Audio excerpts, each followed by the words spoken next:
The doorframe splintered under my boot. I wasn't just bringing a Thanksgiving surprise for my daughter anymore.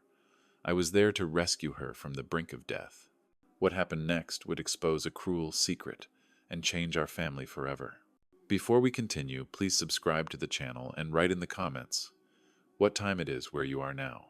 The silence in my Asheville home was a comfortable old friend. Outside, the Blue Ridge Mountains settled into dusky shades of purple and gray, and the scent of pine drifted through the slightly open kitchen window. It had been 2 years since Eleanor passed, and I'd finally learned to distinguish the sound of loneliness from the sound of peace. Tonight felt peaceful. I was sitting in her favorite armchair, a worn leather recliner that still held the faint scent of her lavender perfume. A half-finished glass of bourbon sat beside me, its amber glow catching the soft light from the lamp. This was my routine. A quiet drink, a good book, and the steady, ticking rhythm of the grandfather clock in the hall. It was a simple life, a predictable one. Then the phone rang, its shrill cry tearing through the tranquility like a stone through glass. My heart gave a familiar lurch.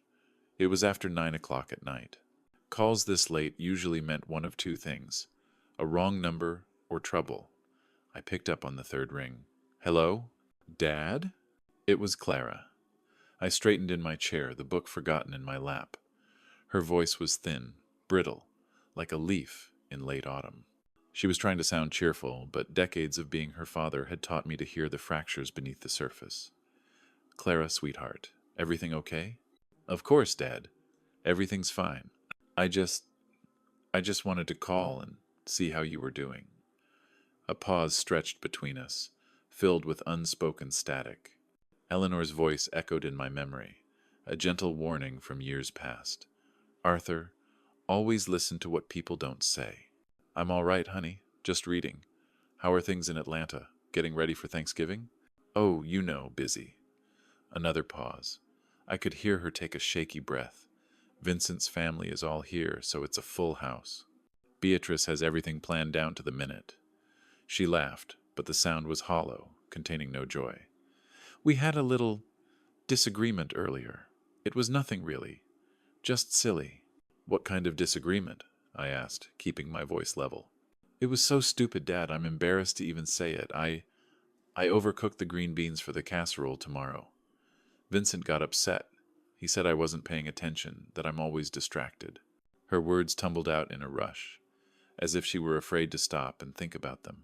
Overcooked green beans. It sounded trivial, but the tremor in her voice told a different story. This wasn't about vegetables. He got upset enough for you to call me this late? No, it's not like that. He has high standards, you know, especially with his family here. He just wants everything to be perfect. She was defending him. Again, the same way she had when I'd questioned his condescending tone at their wedding. The silence that followed was heavy with everything she was holding back. I knew if I pushed, she would retreat. If I offered to drive down, she would insist everything was fine. I felt a familiar, bitter helplessness creep in. Well, I said, my own voice sounding distant. You know how things can get during the holidays. Tensions run high. Exactly. She latched onto the excuse, relieved. That's all at Island. Anyway, I should go. He's calling for me. I love you, Dad. I love you too, sweetheart. The line went dead. I stood there, holding the receiver, the silence of the house, no longer feeling peaceful. It felt empty, ominous. Something was terribly wrong, and I had just let her hang up the phone. I placed the receiver back in its cradle, but the silence it left behind was loud, buzzing with unspoken fears. The grandfather clock in the hall seemed to mock me with its steady, indifferent rhythm. Tick-tock. Another second your daughter is alone. Tick-tock. Another second you do nothing. The peace I had felt just 10 minutes ago was gone, replaced by a cold knot of anxiety in my stomach. I picked up my bourbon, but the taste was sour now. Reading was impossible.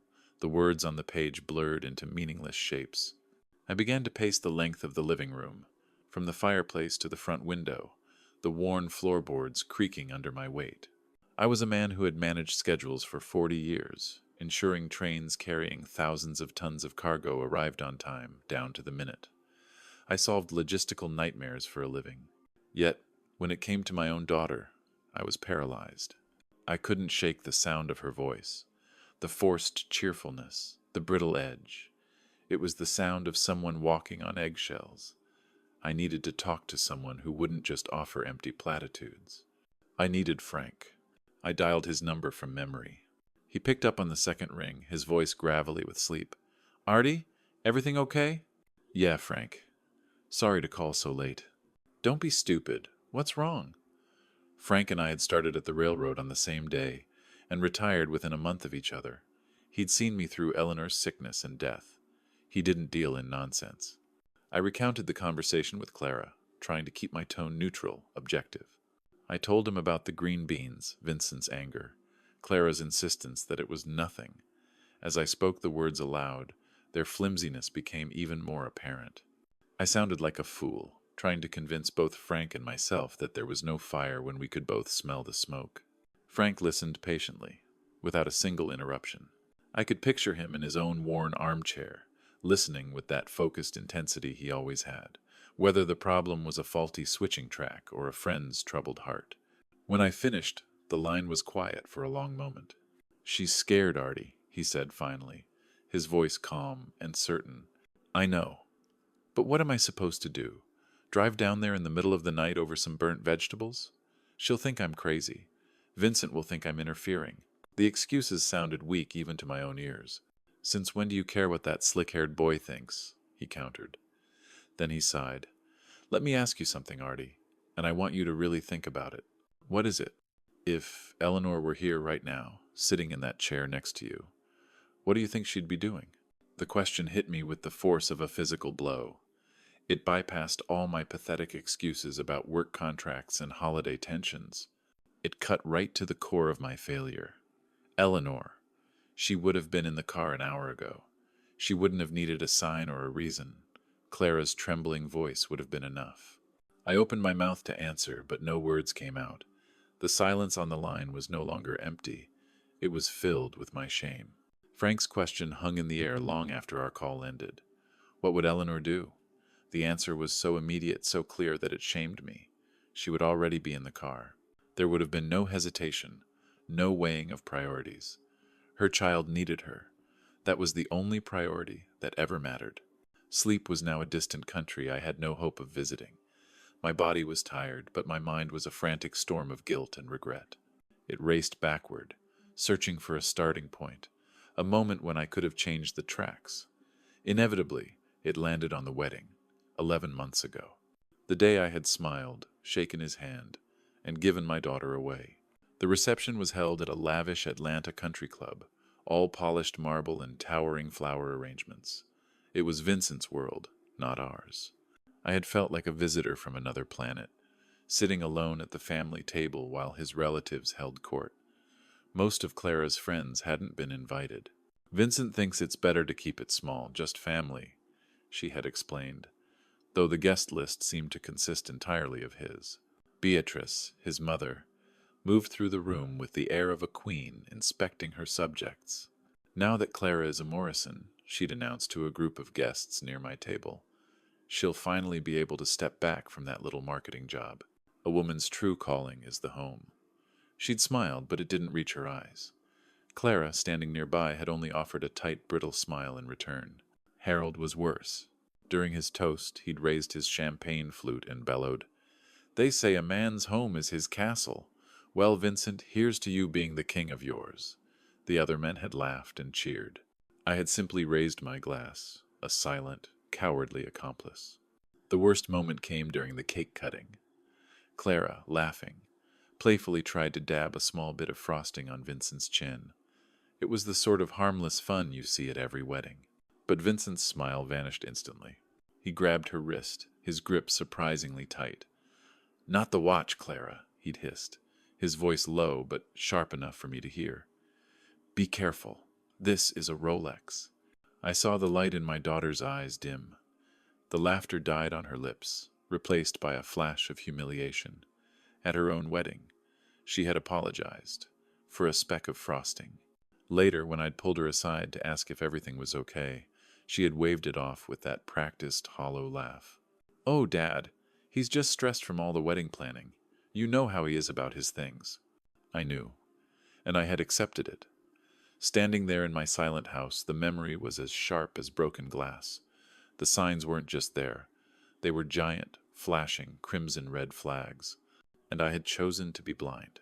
The memory of the wedding faded, but the shame it left behind was a physical weight in the room. Being blind was one thing.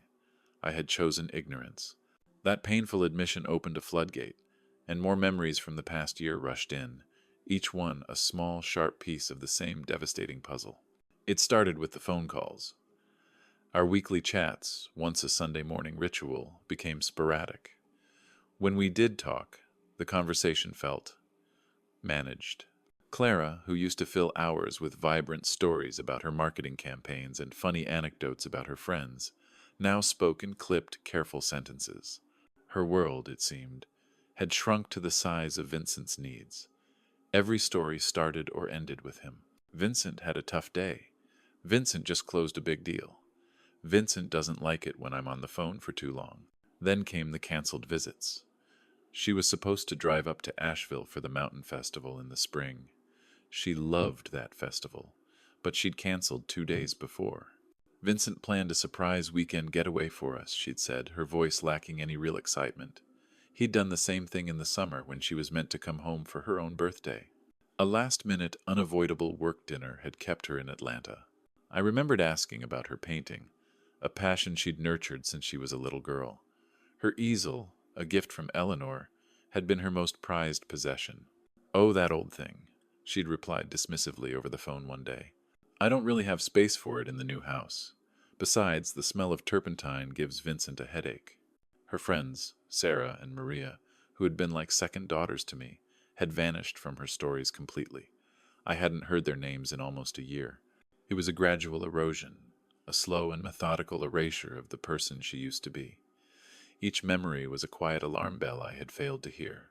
Lying awake in the dark, the pieces clicked into place with horrifying clarity. This wasn't the normal adjustment of a newly married couple. It was a campaign, a systematic dismantling of my daughter's spirit, brick by brick. Her friends, her hobbies, her family, anything that gave her an identity outside of him, had been slowly, carefully cut away. He hadn't just married her. He had annexed her. The most painful truth settled in my heart. I hadn't fought for her. I had accepted the excuses because it was easier. It was easier than confrontation. It was easier than admitting my daughter, my brilliant, vibrant Clara, was in trouble. It was a marriage, I had told myself. But it wasn't a marriage. It was a cage. And I had stood by and watched as my daughter forgot she had wings. Dawn broke over the mountains, painting the sky in pale shades of gray and rose, but I hadn't slept. The night had been spent wrestling with the ghosts of my own failures. The weight of my ignorance felt crushing, leaving me hollowed out and weary to the bone. But with the morning light came a fragile, cold clarity. The question was no longer if something was wrong. The question was what I, her father, was going to do about it. My gaze fell on the phone, the source of last night's torment. Beside it lay the file for my upcoming contract meeting, a project that promised financial security for my retirement. For 11 months, I had allowed things like this practical, sensible obligations to serve as a convenient excuse, a shield against the difficult truth. With heavy hands, I reached for the phone. My finger hovered over the keypad, my mind a battlefield. Call the client. Be a professional, or drop everything. Be a father. My heart hammered against my ribs, each beat a painful reminder of my cowardice. And then, the phone rang in my hand. The sudden noise made me flinch. The caller ID displayed the name of the contracting firm. My stomach twisted. They were likely calling to confirm final details before the meeting.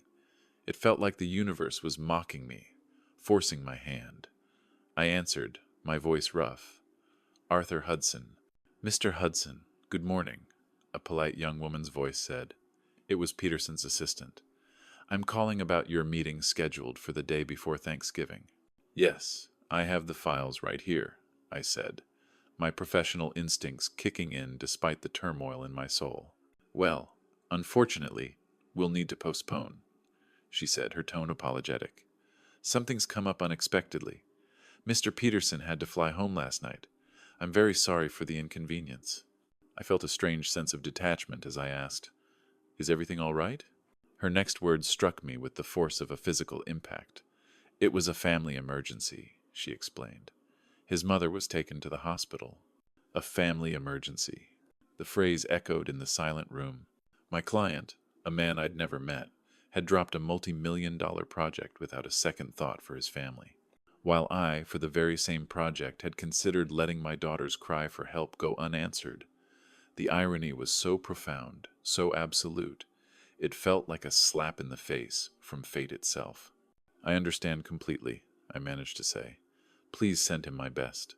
I hung up the phone, my hand trembling slightly. There were no more obstacles, no more excuses. The path ahead was now clear, as if a storm had passed and washed the entire world clean. It felt less like a coincidence and more like a command, a second chance. A test from Eleanor, perhaps, watching from somewhere I could no longer see. My gaze drifted to the framed photo of her on the mantelpiece, her warm smile a beacon. I gave a slow, deliberate nod. The guilt was still there, but now it was no longer an anchor. It was fuel. I turned from the photo, walked directly to the hook by the door, and took my car keys. The time for regret was over. The jingle of the keys in my hand was a starting pistol. 40 years of railroad discipline, of methodical planning and crisis management, took over my body. The house was no longer a quiet refuge. It was a mission headquarters. My grief and guilt had coalesced into a single sharp point of purpose. Get to Clara. I spread an old road atlas across the kitchen table, the way Eleanor and I used to do before our summer road trips. My finger traced the blue line of Interstate 85, calculating mileage and estimating time. 400 miles. 6 hours, if the weather held. I circled Asheville, then Atlanta, the 2 points now connected by a thread of grim determination. Next, the truck. It was an old Ford, but reliable, maintained with the same care I gave my tools and equipment. In the crisp morning air, I moved with an efficiency that felt like a forgotten language. I checked the oil, topped off the washer fluid, and kicked each tire to test the pressure. I packed my emergency kit from the garage, a heavy wool blanket, a high-powered flashlight, jumper cables, and several bottles of water.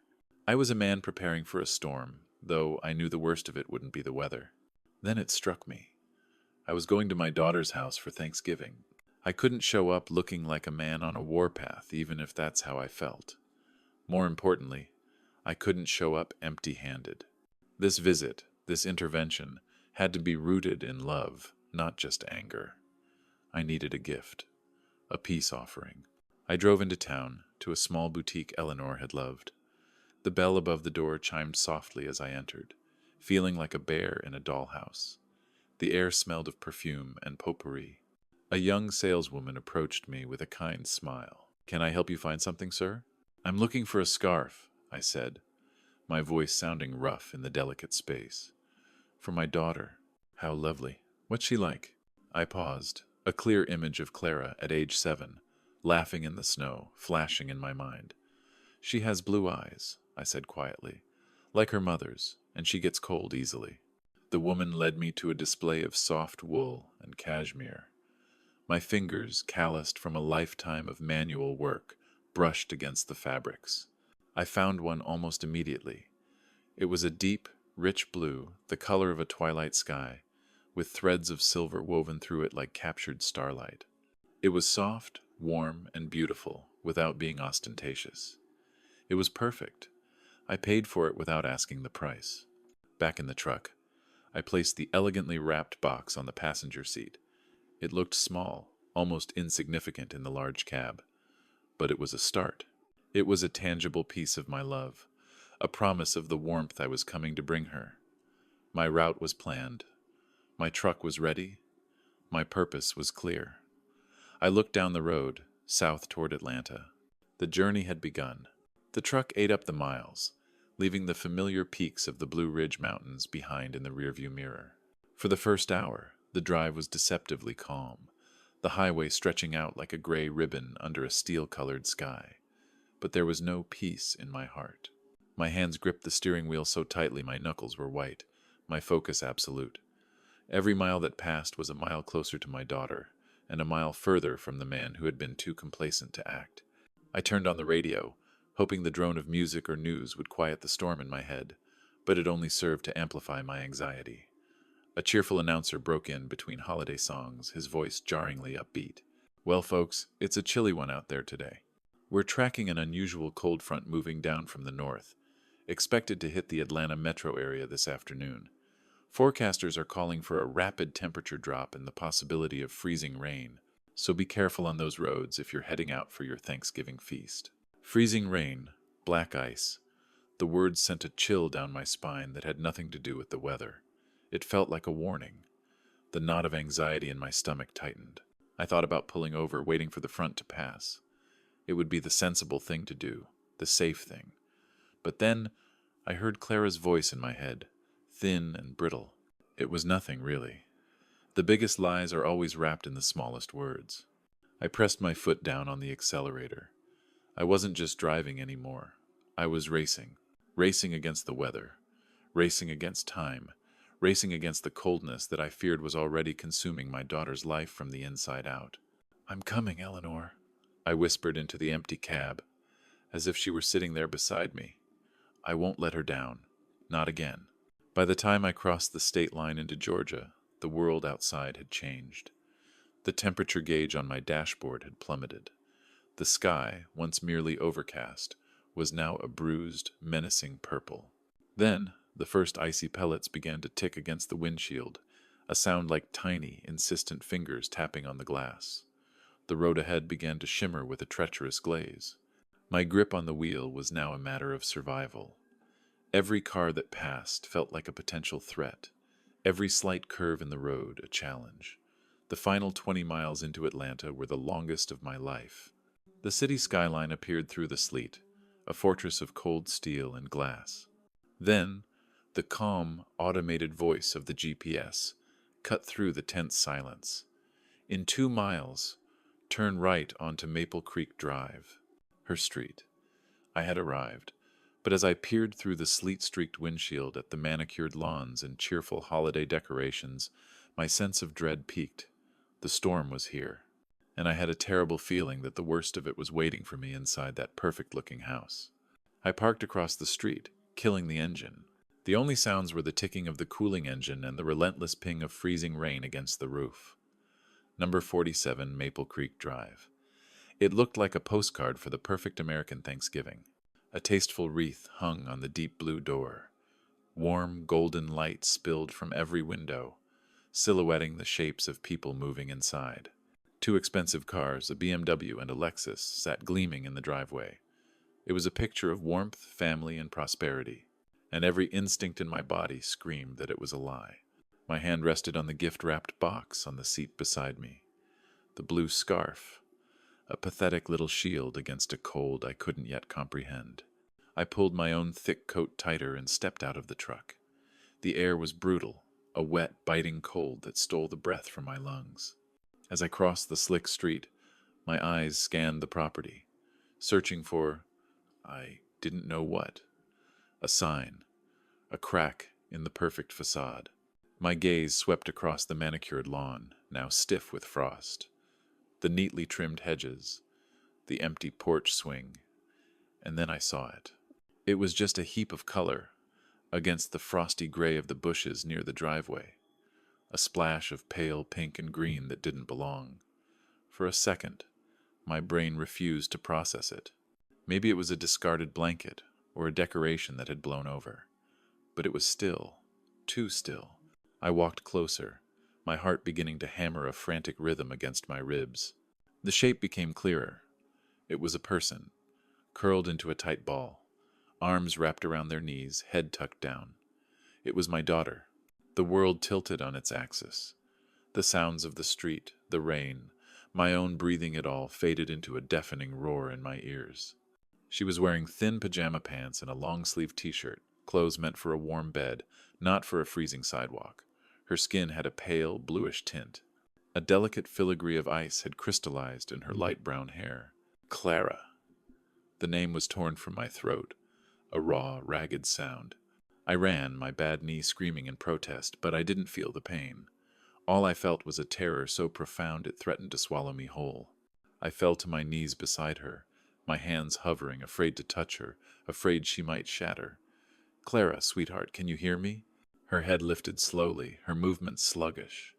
Her eyes, the same brilliant blue as Eleanor's, were dull, clouded with a confusion that terrified me. A flicker of recognition. "Dad," she whispered, her voice a faint, slurred rasp. What are you doing here?" I didn't answer. I ripped off my heavy winter coat and wrapped it around her small, shivering frame. Her body felt like a block of ice through the thin fabric of her pajamas. With a surge of adrenaline, I scooped her into my arms. She was terrifyingly light. I half carried, half dragged her back to the truck, fumbling with the door handle with numb fingers. I settled her into the passenger seat, the blast of warm air from the vents rushing over us like a blessing. I cranked the heat to its maximum setting and pulled the emergency wool blanket from behind my seat, swaddling her in it. She was shivering violently now, her teeth chattering with a sound that would haunt me for the rest of my days. Her body was safe from the cold, but as I looked at her broken form, then back at the warm, festive house across the street, I knew her ordeal was far from over. Inside the truck, the blast of the heater was a roaring defiance against the storm outside. The violent shivers racking Clara's body had subsided into a constant, deep tremor. I chafed her hands between my own, trying to force life back into the pale, frozen skin. They felt like marble. For several minutes, the only sounds were her chattering teeth and my own ragged breathing. I didn't push. I just sat there, holding my daughter, my mind a blank wall of shock. Finally, I trusted myself to speak, my voice low and steady. "Clara, sweetheart, tell me what happened." Her eyes, still hazy, filled with fresh tears. "It was my fault, Dad," she whispered, the words catching in her throat. The first thing she did was blame herself. That broke my heart more than anything. I ruined everything. I'm so clumsy. "What did you ruin, Clara?" "The rug," she sobbed, burying her face in the rough wool of my coat. "Beatrice's antique rug. Her grandmother brought it over from Iran. It's priceless." She took a shaky breath and continued. "I was bringing the cranberry sauce to the table. The bowl was heavy, and there was wrapping paper on the floor from the kids opening their presents early. I tripped. I watched a single tear trace a warm path down her frozen cheek. The whole bowl, Dad. It went everywhere. Dark red sauce, all over the cream-colored part of the rug. I waited, my knuckles white on the steering wheel. I could already picture the scene. Vincent started screaming. She confirmed my worst fears. He said I was useless, that I couldn't do one simple thing right. He said I had no respect for his family's possessions because I didn't earn any of them. Oh! Beatrice had apparently clutched her heart, lamenting her lost heirloom, while Harold had nodded in agreement, stating that a little discipline was clearly in order. It was a coordinated assault, a three-pronged attack designed to make her feel worthless. "And then?" I asked, my voice dangerously quiet. Clara wouldn't meet my eyes. She stared at her own hands, which were slowly regaining their color. "Vincent said I needed to go outside and think about what I'd done, to get some fresh air and consider the consequences of my carelessness." She looked up at me then, her eyes swimming with a shame that wasn't hers to carry. "He said I could come back inside when I had learned my lesson. He locked the door. He locked the door on my daughter, in her pajamas, in a developing ice storm." My mind struggled to comprehend the level of calculated cruelty. "I knocked, Dad," she whispered, her voice cracking completely. "After about an hour, I knocked. I couldn't feel my feet anymore. I was so cold." She paused, another sob shaking her small frame. "Beatrice came to the peephole. She didn't open the door. She just said I was disturbing their Thanksgiving celebration and that I had already caused enough trouble for one day."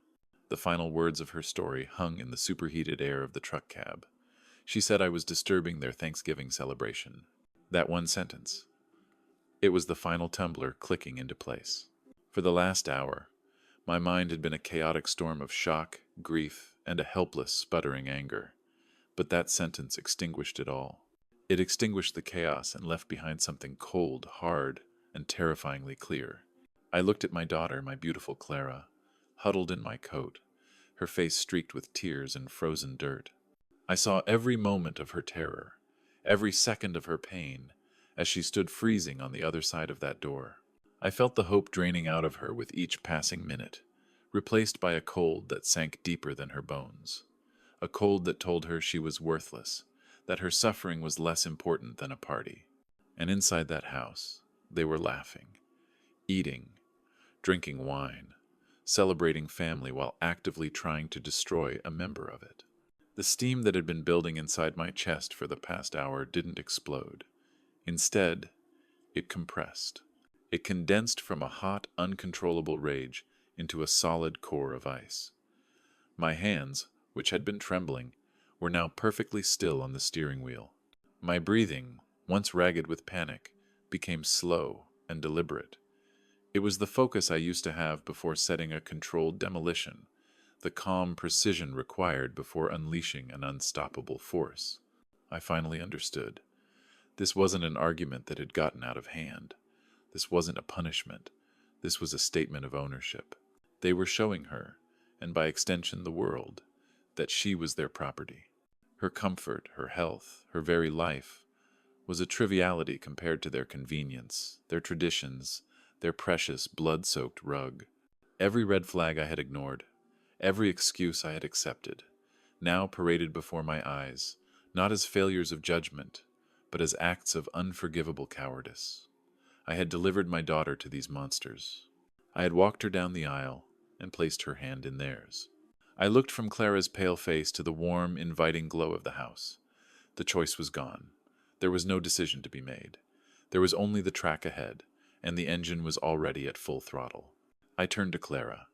My voice, when it came, was a stranger to me. It was calm. It was level. It held no warmth, only the chilling weight of absolute certainty. "Stay in the truck," I said. "Lock the doors." Oh. Without waiting for her reply, I unbuckled my seatbelt, opened the heavy door, and stepped out into the freezing rain. The brutal cold hit my face, but I didn't feel it. There was a furnace burning inside me now, and it was demanding to be released. Each step across the frozen grass was deliberate, heavy. The freezing rain plastered my hair to my scalp, but I barely noticed. My entire world had narrowed to a single point of focus, the cheerful, dark blue door, with the festive Thanksgiving wreath hanging in its center. A picture of welcome, a complete and utter lie. I reached the porch and tried the brass handle. Locked. Of course it was. They had locked my daughter out. They had locked me out. I didn't knock. I didn't waste my breath shouting. I took one step back on the icy porch, planted my left foot, and drew my right leg back. 40 years on the railroad, kicking jammed couplings free and working in heavy steel-toed boots, had taught me a thing or two about leverage. I drove my heel into the door, right next to the lock set. The sound was like a gunshot in the quiet suburban afternoon. Wood splintered with a sharp crack that echoed in the cold air. A second kick, with the full force of my grief and rage behind it, and the door flew inward, torn from its frame. It slammed against the interior wall, with a crash that sent a nearby vase of flowers tumbling to the floor. I stepped through the ruined doorway and into their world. The immediate blast of warm air was thick with the scent of roast turkey and cinnamon. For a heartbeat, the scene was frozen in time, a perfect tableau of domestic bliss interrupted. Harold was halfway through carving the turkey. Beatrice was lifting a glass of red wine to her lips, and Vincent stood by the fireplace, laughing at something his father had said. Then 3 pairs of eyes snapped toward me. The laughter died. The wine glass froze in mid-air. Shock turned to disbelief, then to outrage. Vincent was the first to find his voice, his face a mask of arrogant fury. "What in God's name do you think you're doing?" My voice was low, flat, and carried more menace than any shout could have. "My daughter was freezing to death 10 feet from where you stand. What in God's name were you doing?" Beatrice set her glass down with a trembling hand, her composure cracking. "Arthur, you don't understand. Clara had an accident. She was being overly dramatic." "Dramatic? I took a step into the room, and all three of them flinched. Her lips were blue, Beatrice. Her skin felt like ice. Do not speak to me about drama. You have no right to burst into my son's home like this, Harold blustered, his face turning a blotchy red. I have every right a father has. I shot back, my eyes locking onto Vincent. You forfeited your rights as a husband the moment you left her outside to die. Just as Vincent opened his mouth to retort, a figure appeared in the broken doorway behind me. It was Clara. She was wrapped in my oversized coat, her small frame looking lost within it. Her face was pale, but her eyes, those brilliant blue eyes so like her mother's, were clear and steady. She was no longer crying. Her presence was a silent, irrefutable testimony. It was the truth, standing there in the ruins of their front door, and it silenced every lie they were about to tell. Vincent's gaze fixed on her, his mask of civilized shock finally crumbling to reveal the raw fury of a tyrant who had lost control. "Clara," he snarled, his voice a low growl, "you tell your father to get out of my house. Now, this is a family matter." Every eye in the room was fixed on Clara. The air was thick with expectation, thick with 11 months of her conditioned obedience. Vincent's command hung there, an order he fully expected her to follow. He smirked, confident in his control. This was the moment she was supposed to shrink, to apologize, to smooth things over like she had always done. But the woman standing in the doorway was not the same one he had locked outside an hour ago. Something inside her had frozen, and in its thawing had become hard as steel. Clara took a small step forward, out of the shadows of the broken doorway and into the light of the living room. Her voice, when she spoke, was quiet, but it carried across the silent room with absolute clarity. She looked directly at her husband. "No." The word was a stone dropped into a still pond. Vincent's smirk faltered. She continued, her gaze unwavering. "I don't think he should go." Then she turned her eyes to me, and for the first time since I'd arrived, I saw not a victim but my daughter, the daughter Eleanor and I had raised.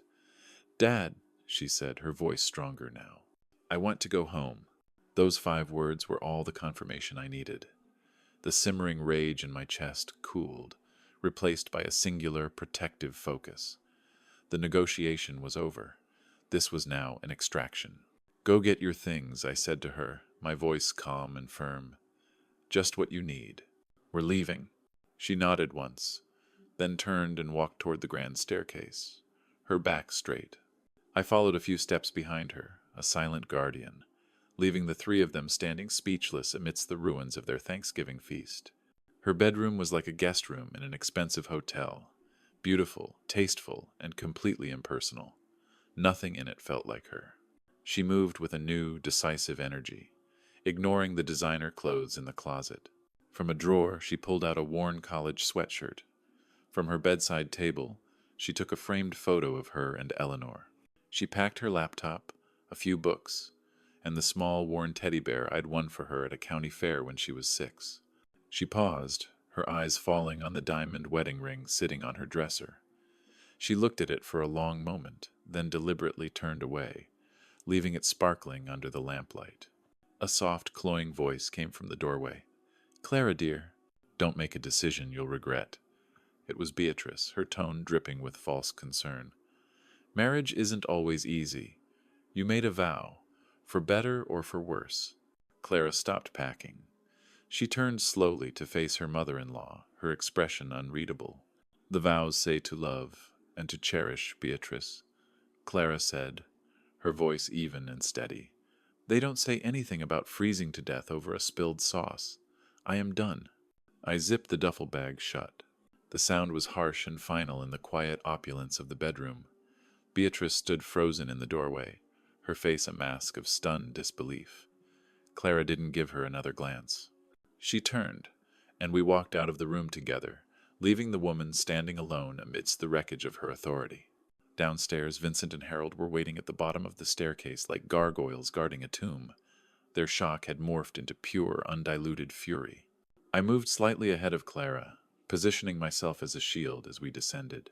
As we reached the final step, Vincent lunged forward, his voice cracking with a desperate, pathetic plea.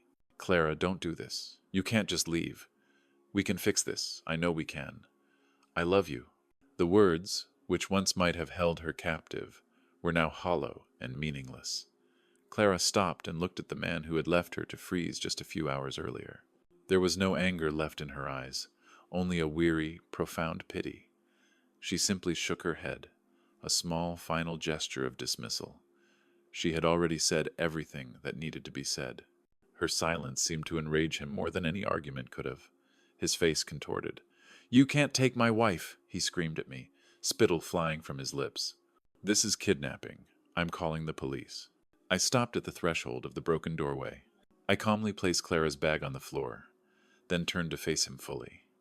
My voice when I spoke was quiet, forcing them to strain to hear it over the sound of the wind whipping through the shattered door.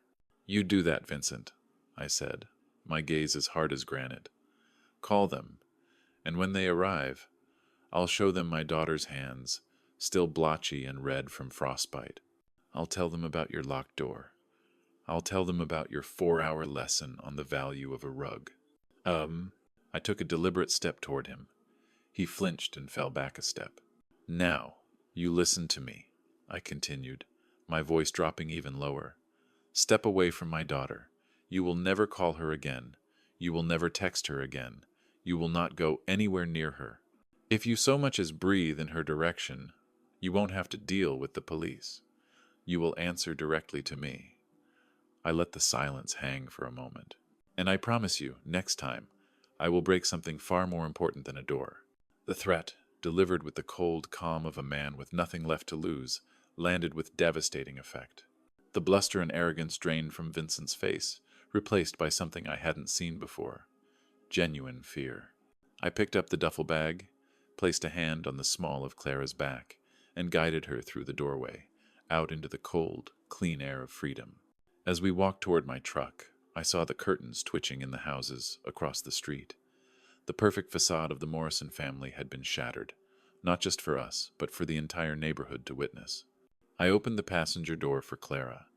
The sound of it clicking shut behind her felt like the final, satisfying turn of a lock on a prison door. I pulled the truck away from the curb, not bothering to look in the rearview mirror. There was nothing back there for us. The freezing rain had softened to a light drizzle, washing the grime from the city streets. Inside the cab, the silence was immense, but it was a different kind of silence now. It wasn't the tense, anxious silence of the drive here. It was the heavy, fragile silence that follows a great explosion. For the first 50 miles, we didn't speak. Clara just stared out the passenger window, watching the blur of Atlanta's suburbs give way to the dark, open highway. I didn't push her. I just drove, keeping one hand on the wheel, and the heat turned up high. She needed this time. She needed to breathe in air that wasn't poisoned with fear. Finally, as the first signs for the North Carolina border appeared, she spoke, her voice so quiet I could barely hear it over the hum of the tires. "What if they were right, Dad?" she whispered, her gaze fixed on her own lap. "The sauce, it did ruin the rug. I'm always so clumsy. What if I really did make a mistake?" It was the voice of the cage, the echoes of her captors still rattling in her mind. I reached over and squeezed her shoulder gently, not taking my eyes off the road. "Clara, listen to me," I said, my voice soft but firm. "You could have accidentally set their house on fire. It would not have given them the right to do what they did. A thing is just a thing. It can be replaced. You can't." I let the words sink in. "Your life, your safety. That is never, ever up for negotiation. You did not make a mistake. They did." She was quiet for a long time after that, but I could see her shoulders relax slightly. The tension that had held her rigid for so long was beginning to melt away. As we climbed higher into the familiar foothills of the Appalachians, I reached for the small, gift-wrapped box that was still sitting on the dashboard. I placed it in her lap. "I got you something," I said awkwardly, "for Thanksgiving." Her hands, still red and sensitive from the cold, fumbled with the ribbon. She lifted the lid and pulled out the soft, deep blue scarf. She ran her fingers over the wool, her touch gentle and reverent. The silver threads shimmered in the dim light of the dashboard. "It's the color of your eyes," I said quietly, "just like your mother's." She looked up at me, and in the faint glow, I saw something I hadn't seen in over a year. The haze of fear and confusion was gone. In its place was a flicker of the old Clara, the strong, bright girl I had raised. A small, fragile, but genuine smile touched her lips. "It's beautiful, Dad," she whispered, her voice thick with emotion. "Thank you." She wrapped the scarf around her neck, burying her chin in its warmth. It was just a small gesture, but in the quiet dark of the truck, surrounded by the sleeping mountains that meant she was almost home, it felt like everything. It felt like the first ray of dawn after the longest night of our lives. 5 months later, the world was green again. The harsh memory of that frozen Thanksgiving had begun to thaw, replaced by the warmth of a Georgia spring. I was in Atlanta for my now monthly lunch with Clara. I found her not in a cold, impersonal house, but in a bright corner office with a sweeping view of the city skyline. The nameplate on her door read, "Clara Hudson." She had taken her name back. It was the first of many things she reclaimed. Watching her lead a team meeting with quiet confidence, her colleagues listening intently to her ideas, I barely recognized the fragile woman I had carried to my truck. Her boss pulled me aside as we were leaving for lunch. "You should be incredibly proud, Arthur," he said, clapping me on the shoulder. "She has become one of the sharpest minds on our team. We're already discussing her next promotion." We ate at a bustling cafe of her choosing, a place filled with the energy of young professionals chasing their dreams. Clara ordered for us with an easy confidence and paid with her own credit card. These were small things, but they were everything. They were choices. Her choices. "My therapist says it was a classic case of coercive control," she said, sipping her iced tea. Her voice held no trace of shame, only the calm clarity of understanding. "She helped me see that it was never about the cranberry sauce, Dad. It was about power.